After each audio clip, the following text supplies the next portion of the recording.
નમસ્કાર, સ્વાગત છે તમારું અમારી ચેનલ નેવિકા સ્ટોરીમાં। પિતૃપક્ષમાં ભૂલથી પણ આ વસ્તુ ન ખાવી જોઈએ। આ વર્ષે પિતૃપક્ષ 18 સપ્ટેમ્બર 2024 અને બુધવારથી શરૂ થઈ ગયા છે અને 2 ઓક્ટોબરે સમાપ્ત થશે। હિન્દુ પંચાંગ અનુસાર પિતૃપક્ષ એટલે કે શ્રાદ્ધ ભાદરવા મહિનાની પૂનમથી શરૂ થાય છે, જે ભાદરવી અમાસના દિવસે સમાપ્ત થાય છે। પિતૃપક્ષમાં દરેક લોકોએ કેટલીક સાવચેતી રાખવી જોઈએ। પિતૃપક્ષના 16 દિવસ કોઈ પણ શુભ કે માંગલિક કાર્ય કરવામાં આવતું નથી। પિતૃપક્ષના ઘણા નિયમો શાસ્ત્રોમાં જણાવવામાં આવ્યા છે। જો તે નિયમોનું પાલન ન કરવામાં આવે તો તે પિતૃદોષનું કારણ બને છે। પિતૃદેવ નારાજ થઈ શકે છે। પિતૃપક્ષ દરમિયાન શુભ અને માંગલિક કાર્યો કરવાથી સાથે સાથે કેટલીક એવી વસ્તુઓ પણ છે જે પિતૃપક્ષ દરમિયાન ભૂલથી પણ આપણે ન ખાવી જોઈએ। પિતૃપક્ષ પૂર્વજોને સમર્પિત માનવામાં આવે છે, તેથી આ સમયે ભોજનનું વિશેષ મહત્વ છે। આ દરમિયાન પિતૃઓ માટે ભોજન અલગથી કાઢવામાં આવે છે। બ્રાહ્મણોને ભોજન ખવડાવવામાં આવે છે, પરંતુ શાસ્ત્રોમાં કેટલીક એવી વસ્તુઓનો ઉલ્લેખ છે જે પિતૃપક્ષ દરમિયાન ભૂલથી પણ ન ખાવી જોઈએ। કેટલીક એવી વસ્તુઓ છે જેનું પિતૃપક્ષ દરમિયાન ન તો સેવન કરવું જોઈએ અને ન તો આ વસ્તુઓ પિતૃઓ કે બ્રાહ્મણોને અર્પણ કરવી જોઈએ। તો ચાલો જાણીએ કે પિતૃપક્ષ દરમિયાન એવી કઈ વસ્તુઓ છે જેનું સેવન ભૂલથી પણ ન કરવું જોઈએ। એ જાણીએ તે પહેલાં જો તમે પણ તમારા પિતૃદેવના આશીર્વાદ મેળવવા માંગો છો તો કમેન્ટ બોક્સમાં પિતૃદેવો નમઃ જરૂરથી લખશો। આ વિડીયોને લાઈક કરજો, ચેનલને પણ જરૂરથી સબસ્ક્રાઈબ કરજો। આ વિડીયો છેલ્લે સુધી જોતા રહેજો। પિતૃપક્ષ દરમિયાન ઘરમાં મસૂરની દાળ ન ખાવી જોઈએ। શાસ્ત્રોમાં તેને વર્જિત માનવામાં આવે છે। પિતૃપક્ષ દરમિયાન મસૂરની દાળ સિવાય કાળું મીઠું અને કાળું જીરું પણ ન ખાવું જોઈએ અને બ્રાહ્મણોના ભોજનમાં આ વસ્તુઓનો સમાવેશ ન કરવો જોઈએ। પિતૃપક્ષ દરમિયાન ગાયનું દૂધ પીવાનું ટાળવું જોઈએ, ખાસ કરીને તે ગાય જેણે તાજેતરમાં વાછરડાને જન્મ આપ્યો છે। ભૂલથી પણ આવી ગાયના દૂધનું સેવન ન કરો। પિતૃપક્ષ દરમિયાન ખીર ચોક્કસપણે તૈયાર કરવામાં આવે છે અને પૂર્વજો અને બ્રાહ્મણોને ખીર અર્પણ કરવામાં આવે છે। એટલા માટે પિતૃપક્ષ દરમિયાન તમે દૂધમાંથી ખીર બનાવી શકો છો અને તેને અર્પણ કરી શકો છો અને તેને પ્રસાદ તરીકે સ્વીકારી શકો છો, પરંતુ ખાલી દૂધનું સેવન ન કરો, એટલે કે દૂધનું સીધું સેવન ન કરો। શ્રાદ્ધ પક્ષ દરમિયાન પિતૃઓના ભોજનમાં લીંબુ નાખવામાં આવતું નથી। તમારા ભોજનમાં તમે લીંબુનું સેવન કરી શકો છો, પરંતુ પિતૃઓના ભોજનમાં અને બ્રાહ્મણોના ભોજનમાં લીંબુ ન નાખવું જોઈએ। પિતૃપક્ષ દરમિયાન કઢી બનાવવી અને ખાવાની પણ મનાઈ છે, આનું ખાસ ધ્યાન રાખો। પિતૃપક્ષ દરમિયાન કળથીની દાળનું સેવન ન કરવું। પિતૃપક્ષ દરમિયાન ન તો કોઈએ વાસી ભોજન ખાવું જોઈએ અને ન તો કોઈએ કરવું જોઈએ। જો કોઈ જરૂરિયાતમંદ વ્યક્તિ તમારા દરવાજે આવે તો તેને પણ વાસી ભોજન ન આપો।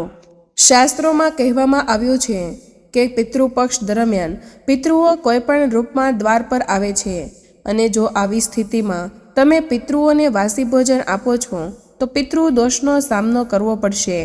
તેથી જ ખાસ ધ્યાન રાખો કે તમે વાસી ખોરાક ન ખાઓ અને ન કોઈને આપો। પિતૃપક્ષ દરમિયાન ભૂલથી પણ ક્યારેય પાડોશી પાસેથી માંગીને ભોજન ન ખાવું જોઈએ। પિતૃપક્ષ દરમિયાન એવું કોઈ કામ ન કરો જેનાથી આપણા પૂર્વજો નારાજ થઈ શકે। ધ્યાનમાં રાખો કે પિતૃપક્ષ દરમિયાન તમે તમારા પૂર્વજો માટે જે પણ ભોજન તૈયાર કરો છો, તમારે તે ભોજનમાં તલ અવશ્ય નાખવા જોઈએ। પિતૃપક્ષ દરમિયાન જે કોઈ પિતૃઓ માટે ભોજન બનાવે છે, બ્રાહ્મણોને ભોજન પીરસે છે, પંચબલિ અર્પણ કરે છે, પૂર્વજોના નામ પર કોઈ જરૂરિયાતમંદ વ્યક્તિને ભોજન આપે છે, તેને ભોજનમાં થોડા કાળા તલ અવશ્ય નાખવા જોઈએ। શાસ્ત્રો અનુસાર જે અન્નમાં કાળા તલ હોય છે તે પિતૃઓ દ્વારા સ્વીકારવામાં આવે છે, પરંતુ જે ભોજનમાં કાળા તલ ન હોય તે ભૂત પ્રેત ગ્રહણ કરે છે। એટલા માટે આ વાતનું ખાસ ધ્યાન રાખજો। તમારે તમારા પૂર્વજોને તેમના ભોજનમાં કાળા તલ ઉમેરીને જ અર્પણ કરવું જોઈએ। કાળા તલ શ્રાદ્ધ ભોજનને ભૂત અને પેચાશને બચાવે છે. એટલા માટે આ વાતનું ખાસ ધ્યાન રાખો. ગરુડ પુરાણ અનુસાર તમારે તમારા પૂર્વજો માટે કઈ કઈ વાનગીઓ તૈયાર કરવી જોઈએ. સૌથી પહેલાં દૂધ અને ખાંડની બનાવેલી ખીર છે. જો તમે પૂર્વજો માટે બધી જ વાનગીઓ બનાવી શકતા નથી તો પૂર્વજોને સંતુષ્ટ કરવા માટે તમારે દૂધ અને ખાંડની ખીર બનાવવી જોઈએ. તેઓ આ વાનગીથી સૌથી વધુ આનંદ મેળવે છે અને તે તમારા ઉપર ખૂબ જ પ્રસન્ન થાય છે. બીજી વસ્તુ છે શુદ્ધ ઘીની રોટલી. શુદ્ધ ઘીમાંથી બનેલી રોટલી અવશ્ય બનાવો અને તમારા પૂર્વજોને યાદ કરીને એક રોટલી કાગડા માટે અને 2 નાની રોટલી બનાવીને ગાય અને કૂતરાને ખવડાવો. આનાથી પૂર્વજો ગમે તે રૂપમાં પૃથ્વી પર હાજર હશે. તેઓ સંતુષ્ટ થઈને અને ચોક્કસ તમને આશીર્વાદ આપશે. હવે પછીની વસ્તુ છે પીળી મગની દાળ અને સફેદ અડદની દાળ છે. ગરુડ પુરાણમાં આ 2 કઠોળનો ઉલ્લેખ છે, જેમાં 2 કઠોળમાંથી બનેલી વાનગીઓ પછી ભલે મીઠી હોય કે નમકીન પિતૃઓ માટે તૈયાર કરવી જોઈએ. જો તમે આ દાળને તેની શ્રાદ્ધ તિથિએ બનાવશો તો તે વધુ ફાયદાકારક છે. આ સિવાય જો પૂર્વજો માટે બાટેટા, ઘઉંની પૂરી, મીઠો ગોળનો રોટલો, મીઠા કેસરવાળા ભાત, કાળા ચણા અને ચણાની વસ્તુઓ તૈયાર કરવામાં આવે તો પૂર્વજો પ્રસન્ન થઈને તેનો સ્વીકાર કરે છે. ચાલો હવે જાણીએ કે પિતૃ પક્ષમાં ભોજન કેવી રીતે બનાવવું.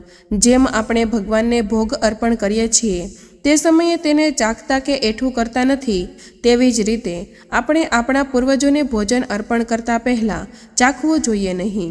ભોજન બનાવતા પહેલાં તમારે સંપૂર્ણપણે શુદ્ધ થવું જોઈએ. તમારે સ્નાન કર્યા વિના પિતૃ ભોજન બનાવવું જોઈએ નહીં. અને જે સ્ત્રીને માસિક ધર્મ આવે છે તેણે પણ પિતૃભોજન બનાવવું જોઈએ નહીં.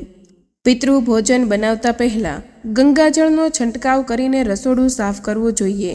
જો ગંગાજળ ઉપલબ્ધ ન હોય તો સામાન્ય પાણી છાંટીને સાફ કરવું જોઈએ. અને પછી ભોજન બનાવતા પહેલાં ઓમ પિતૃ દેવાય નમઃ અથવા ઓમ વાસુદેવાય નમઃ મંત્રોચ્ચાર કરીને ભોજન બનાવવાની શરૂઆત કરવી જોઈએ. ચાલો હવે જાણીએ કે કેવું ભોજન ન બનાવવું જોઈએ.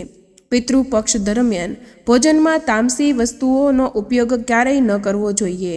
માત્ર સાત્વિક ભોજન જ તૈયાર કરીને તેમને પીરસવું જોઈએ.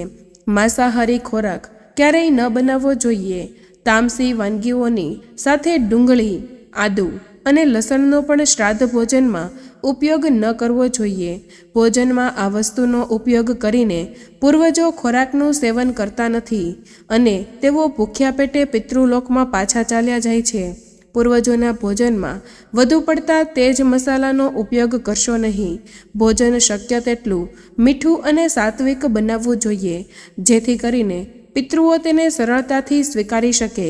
આ સૌથી મહત્ત્વની બાબત છે જે અમે તમને કહેવા માંગીએ છીએ. આપણે પિતૃઓને ભોજન તો પીરસી દઈએ છીએ અથવા તો તેનો ભોગ પિતૃઓના ફોટા સામે અર્પણ કરી દઈએ છીએ અથવા તો ગાય અને કૂતરાને પણ ખવડાવીએ છીએ, પરંતુ આપણે ભોજન સાથે જળ આપવાનું ભૂલી જઈએ છીએ. સૌથી મહત્ત્વની બાબત એ છે કે પાણી અર્પણ કરવું જોઈએ. પિતૃપક્ષ દરમિયાન જળ અર્પણ કરો, જેથી કરીને પૂર્વજો તરસ્યા પિતૃલોકમાં ન જાય. આ રીતે તમે તમારા પૂર્વજોને ખવડાવીને સંતુષ્ટ કરી શકો છો. પિતૃપક્ષના આ 16 દિવસે કોઈને પણ આ વસ્તુ ઉદ્ધારમાં ન આપો અને ન તો કોઈની પાસેથી માંગવી જોઈએ. નહીં તો તમારા પરિવારમાં ગરીબી આવશે. તમારા પૂર્વજો તમારા ઘરનો ત્યાગ કરી શકે છે. પિતૃપક્ષ દરમિયાન કોઈ વ્યક્તિ કોઈને ઉધાર આપે છે કે કોઈ પાસેથી વસ્તુ ઉધાર લે છે તો તેના જીવનમાં દરિદ્રતા આવી જાય છે. એટલા માટે પિતૃપક્ષના દિવસોમાં આવું ન કરવું. ભારતમાં દાન પુણ્ય કરવાની પરંપરા રહી છે. દરેક વ્યક્તિ દાન કરીને પિતૃપક્ષનો લાભ લે છે અને તેનામાં આશીર્વાદ મેળવે છે.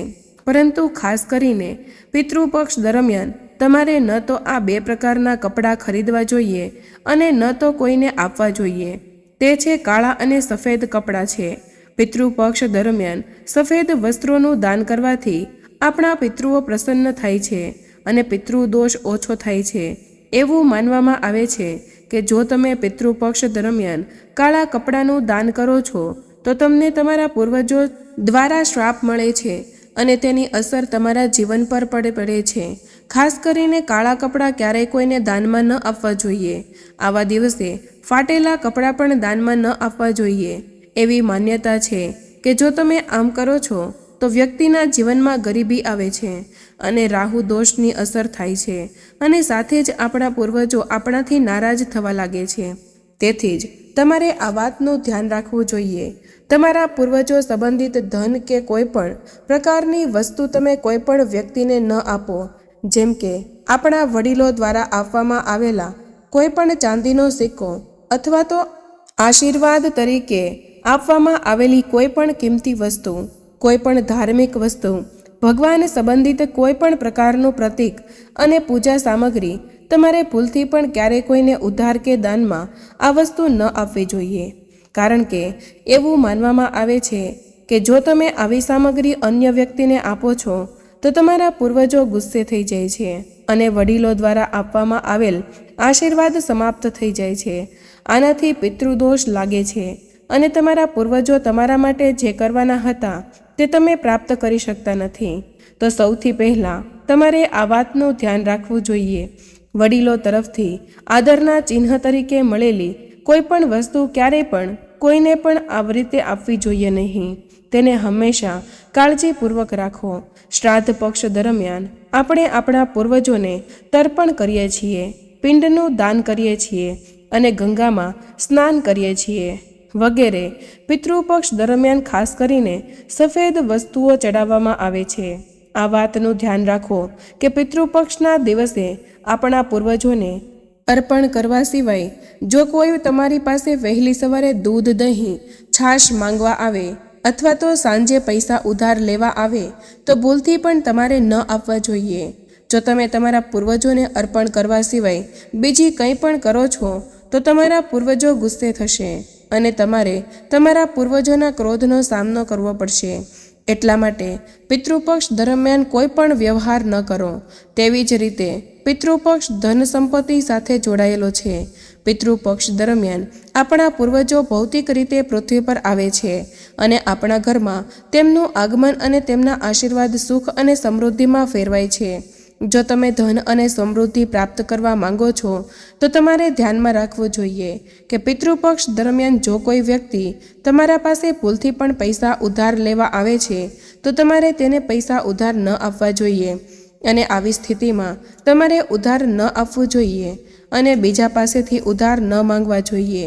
એવી માન્યતા છે કે પિતૃપક્ષ દરમિયાન તમે જે પૈસા ઉછીના આપો છો અથવા તો લ્યો છો તે ક્યારેય પાછા આવતા નથી, પરંતુ આ સમયે આપનાર અને લેનાર બંને દેવામાં ડૂબી જાય છે. આનાથી પિતૃનો શ્રાપ લાગે છે. પિતૃપક્ષમાં ચોખા સાથે કાળા તલ મિક્સ કરીને દાન કરવાથી પિતૃદોષ હંમેશા માટે દૂર થઈ જાય છે. આપણા પૂર્વજો ખુશ થાય છે. રોટલીમાં ગોળ અને થોડા કાળા તલ નાખીને ગાયને ખવડાવવાથી પિતૃદોષ કાયમ માટે દૂર થઈ જાય છે. તાંબાના વાસણમાં થોડું ગંગાજળ મિક્સ કરીને તેમાં થોડા તલ ઉમેરીને પીપળાના ઝાડના મૂળમાં ચડાવવાથી પિતૃદોષ કાયમ માટે દૂર થઈ જાય છે. જો તમે કોઈને ભેટ આપવા માંગતા હો અથવા તો ભેટ તરીકે કંઈક વસ્તુ આપવા માંગતા હોવ તો ખાસ કરીને પિતૃપક્ષ દરમિયાન તમારે તમારી પહેરેલી ઘડિયાળ અથવા તો બજારમાંથી ખરીદેલી નવી ઘડિયાળ કોઈને આપવી જોઈએ નહીં. કારણ કે દરેક વ્યક્તિનો સારો અને ખરાબ સમય ચાલતો રહે છે. તમારે કોઈની પાસેથી ઘડિયાળ લેવી પણ ન જોઈએ. જો કોઈનો સમય સારો છે અથવા તમે પણ સારો સમય પસાર કરી રહ્યા છો અને જો તમે તમારો સમય બીજા કોઈને આપો છો તો આવનારા સમયમાં તમને સારા પરિણામો જોવા નહીં મળે. પિતૃપક્ષ દરમિયાન પતિ પત્નીને અંતર જાળવવું જોઈએ. કારણ કે આ સમય દરમિયાન આપણા પૂર્વજો આપણા ઘરની અંદર આપણી આસપાસ હાજર હોય છે અને જો તમે આમ કરશો તો આપણા પૂર્વજો ગુસ્સે થઈને ચાલ્યા જશે. સ્ત્રીઓને એવી આદત હોય છે કે જ્યારે રસોડામાં કોઈ પણ પ્રકારની ચીજવસ્તુઓની અછત હોય ત્યારે તેઓ તેમના પડોશના ઘરે જઈને વસ્તુ માંગતા હોય છે. તેના ઘરેથી તેલ, ઘી કે હળદર માંગવા આવે છે. આ 3 વસ્તુઓને સૌભાગ્યનું પ્રતીક માનવામાં આવે છે.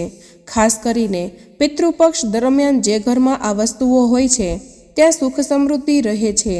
તેથી પિતૃપક્ષ દરમિયાન તમારે ભૂલથી પણ તમારા ઘરમાંથી આવી કોઈ વસ્તુ ઉધાર આપવી જોઈએ નહીં અને ન તો લેવી જોઈએ. જો તમે આ ભૂલ કરશો તો તમારા પરિવાર પર દુઃખદ પરિણામ આવી શકે છે અને તમારા ઘરની સુખ સમૃદ્ધિ બીજાના ઘરે જાય છે. જો કોઈ વ્યક્તિ પિતૃપક્ષ દરમિયાન દરરોજ મીઠાનું દાન કરે તો તેના આશીર્વાદ વિશેષ બની જાય છે. તેમના પૂર્વજોના આશીર્વાદ હંમેશા તેમના પર વરસતા રહે છે. તમારે દરેક સંજોગોમાં પિતૃપક્ષ દરમિયાન મીઠાનું દાન કરવું જોઈએ. મીઠાનું દાન ગુપ્ત દાન માનવામાં આવે છે.